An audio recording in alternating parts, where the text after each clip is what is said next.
தமிழ் சினிமால 2023 ரிலீஸ் ஆன நல்ல படங்களை பத்தி தான் பாக்குறோம். லிஸ்ட்ல நம்ம ஃபைல் இருக்குது போத்தல். ஒரு த்ரில்லர் மூவிக்கு அடித்தளமே இந்த படம் தான் சொல்லலாம். அவ்வளவு சூப்பரா எடுத்திருப்பாங்க. படம் ஃபுல்லா ஒரு கேரக்டர்ஸும் அவ்வளவு நல்லா நடிச்சிருப்பாங்க. சரத்குமார் சார் பின்னிருப்பாரு. லிஸ்ட்ல நம்ம ஃபோல் இருக்குது குட் நைட். ஒரு குரட்டையால இவ்வளவு பெரிய பிரச்சனை வருமா அப்படின்ற அளவுக்கு எடுக்கப்பட்ட இந்த படம் ஒரு சிம்பிள் கண்டென்ட்ல ஆரம்பிச்சு எல்லா கேரக்டர்ஸ்க்கும் நல்ல ஸ்கோப் கொடுத்து இந்த படம் மிகப்பெரிய ஹிட் ஆச்சு. லிஸ்ட்ல நம்ம 3 இருக்குது அயோத்தி. ஒரு நல்ல கண்டென்ட்டை சசிகுமார் மாதிரி ஒரு ஹீரோவை வச்சு ஒரு ஹிந்தில இருந்து ஒரு ஆர்டிஸ்ட கூப்பிட்டு வந்து அவ்வளவு சூப்பரா இந்த படத்தை பண்ணியிருப்பாங்க. இந்த படத்தோட கிளைமேக்ஸ் வந்துட்டு எல்லாரையும் கண்கலங்க வச்சிருக்கு. லிஸ்ட்ல நம்ம 2 இருக்குது சித்தார்த் சார் வந்துட்டு இந்த படத்தை ப்ரொடியூஸ் பண்ணி ஹீரோவா நடிச்சிருந்தாரு. இந்த படத்துல என்னதான் வந்துட்டு அவர் நல்ல ஆக்டிங் கொடுத்திருந்தாலும் மிச்சம் இருந்த எல்லா கேரக்டர்ஸ்க்குமே நல்ல கேரக்டர் கொடுத்து இந்த படத்தை மிகப்பெரிய ஹிட் ஆக்குனாங்க. லிஸ்ட்ல நம்ம ஃபர்ஸ்ட்ல இருக்கிறது விடுதலை.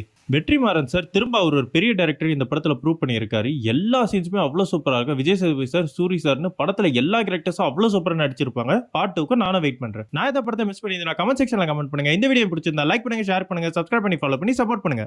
தேங்க்யூ.